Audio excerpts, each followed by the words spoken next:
Side గా ఇటను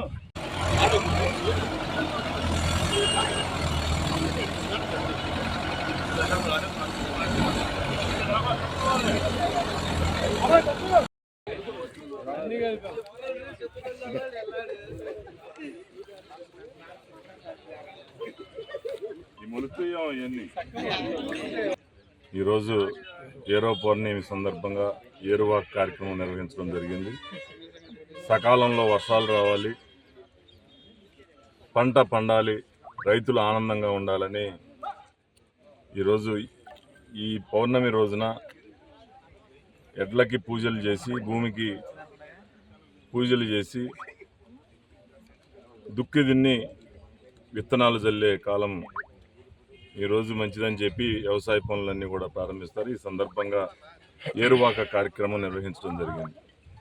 గత 5 సంవత్సరాల నుంచి రైతు భరోసా కేంద్రాలని చెప్పి రైతు దగా కేంద్రాలు ప్రారంభించి సకాలంలో రైతుల దగ్గర పంట కొనుగోలు చేయకపోవటం, కొనుగోలు చేసిన మద్దతు ధర చెల్లించకపోవటం, గత 5 సంవత్సరాల నుంచి మద్దతు ధర చెల్లించకపోగా సకాలంలో రైతులకి డబ్బులు వారి అకౌంట్లో చేరకపోవటం, ఇవన్నీ సకాలంలో విత్తనాలు చేరకపోవటం, ఇవన్నీ కూడా రైతుల కష్టాలు గత 5 సంవత్సరాల నుంచి అనుభవించారు.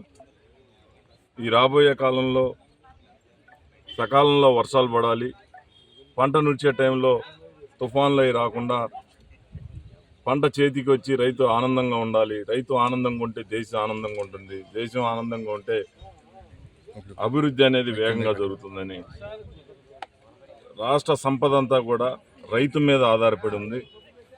ఈరోజు రైతుకి ప్రాధాన్యత ఇచ్చి మరి రైతు కష్టాలు తెలుసుకొని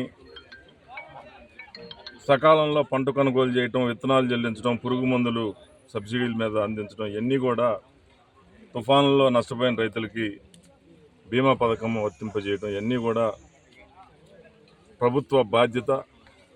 ప్రభుత్వం ఈరోజు రైతు సంక్షేమం కోసం అనేక కార్యక్రమాలు చంద్రబాబు నాయుడు గారు తీసుకోబోతా ఉన్నారు. చంద్రబాబు నాయుడు గారు, పవన్ కళ్యాణ్ గారు కూడా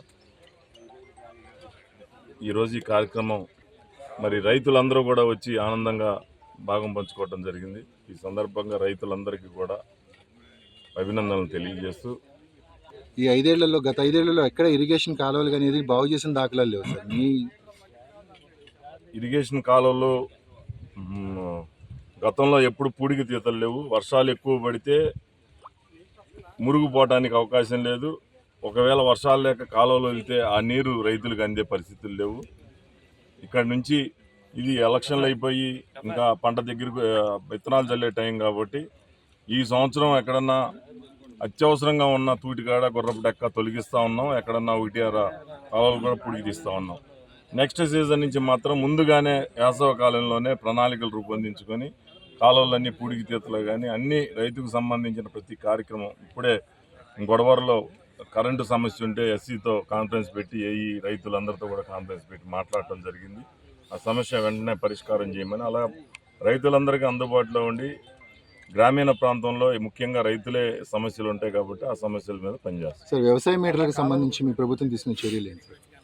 అది పూర్తిగా చంద్రబాబు నాయుడు గారు గతంలోనే వ్యతిరేకించారు. ఇప్పుడు కూడా అది అలాంటిది, అంటే ప్రభుత్వం అగ్రిమెంట్ అయిపోయి ముందుకెళ్తే అది ఏ విధంగా దాన్ని చర్యలు తీసుకోవాలో ఆ విధంగా చంద్రబాబు నాయుడు గారు దాని మీద కూడా నిర్ణయం అనేది ప్రకటిస్తారు.